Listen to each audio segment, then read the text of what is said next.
Hey everyone, and welcome to my channel. Um, First off, I just want to throw it out there real quick. Excuse the acne. This Texas weather is brutal, and plus some of it is due to stress because I do have to go get steroid shot injections in my lower spine this coming Wednesday.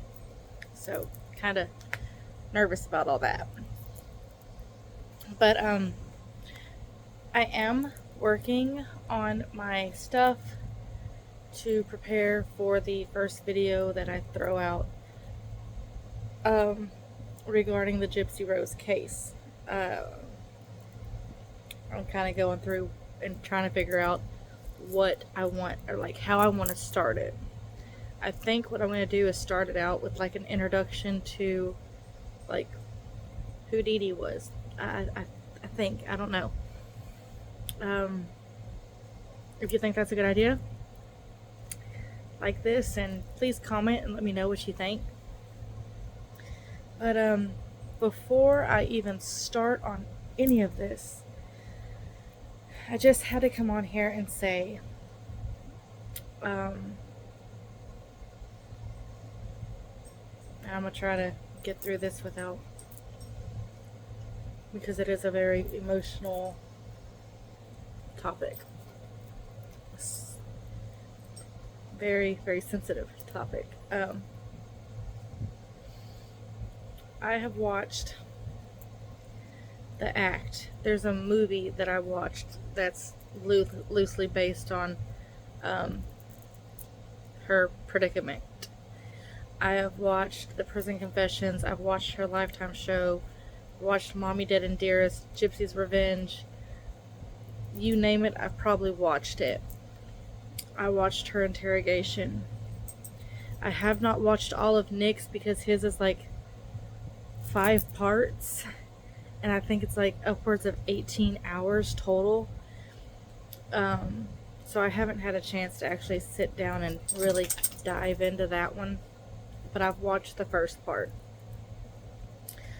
And I've watched the trial.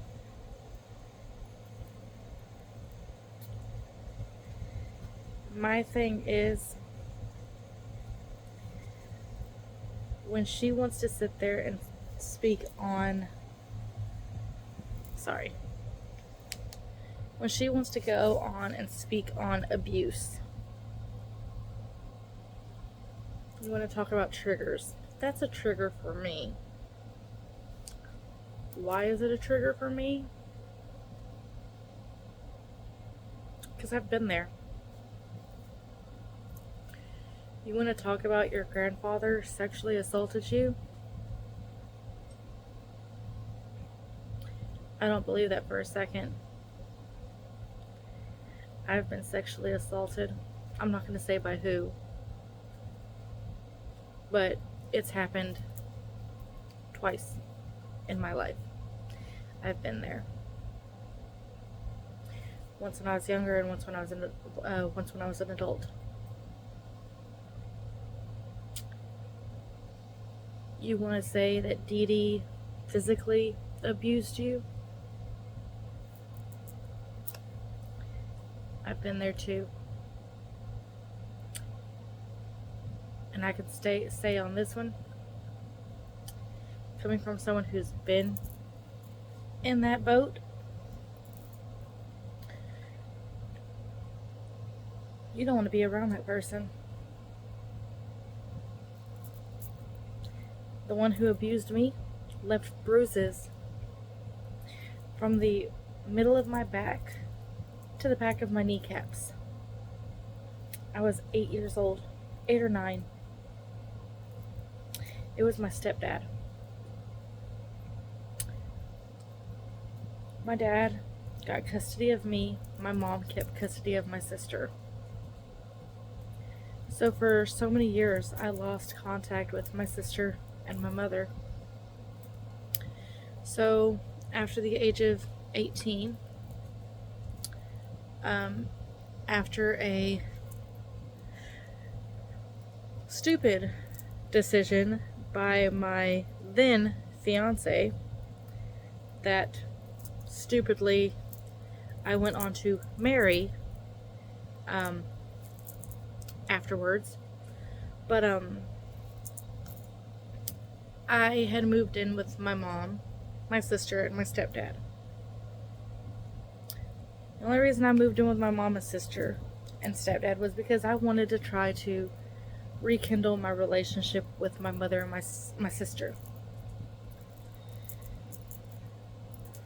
But with my stepdad still being there, I kept the number to the police department on speed dial in my phone.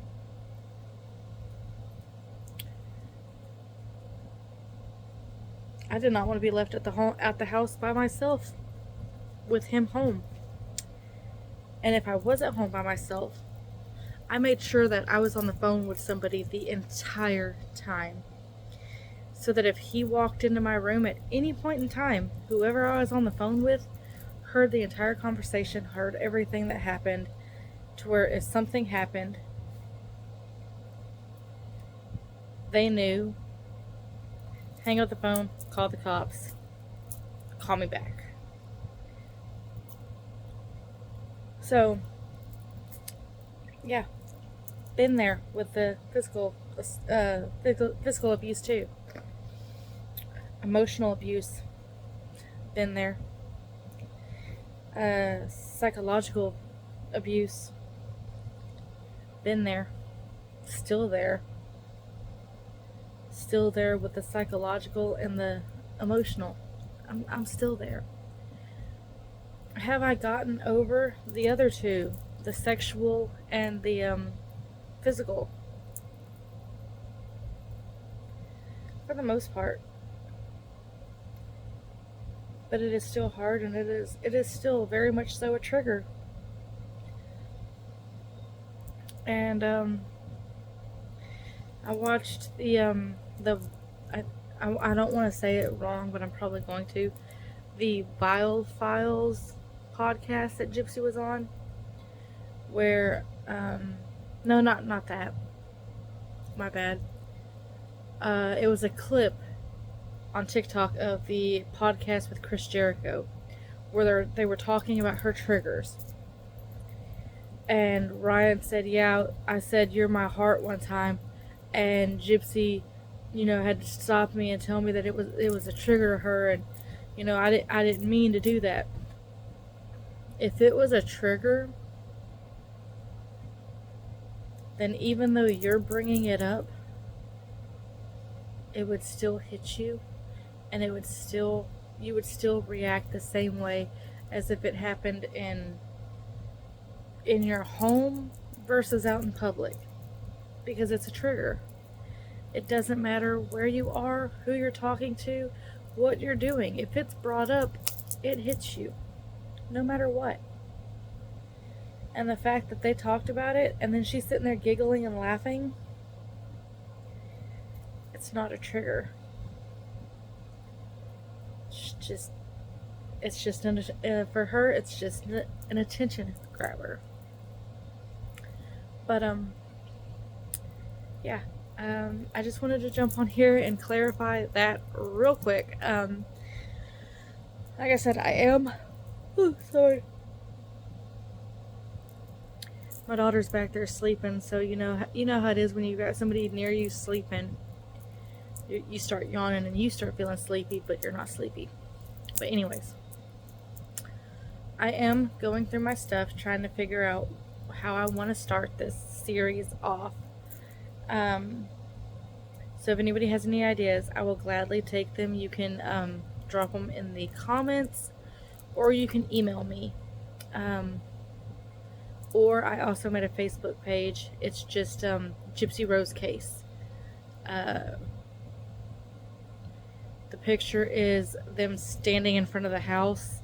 Gypsy's in the wheelchair and Dee Dee is right behind her, and they're doing the like that. That's the picture for the page. But it's Gypsy-Rose case. You can send a request for that and message me on there if you want to. I will take any recommendations that anybody has. But yeah, like I said, just wanted to get on here and say all that really quick before we even progressed into what I plan on doing. So, for the few people who came onto here from Reddit, or I believe y'all are both, I believe y'all are just from Reddit, not TikTok. But if y'all could, please go find that Facebook page, request it, and you can talk to me on there. I would love to hear anything. We can have discussions on there. I can post the crime scene photos if you want them on there. I mean, because I do have them. If you want them, I can post them on there. And yeah, we can just discuss things. I would love it, and it would also get the creative juices flowing as to what we can do on YouTube. So until then, I'll talk to you guys later. Bye.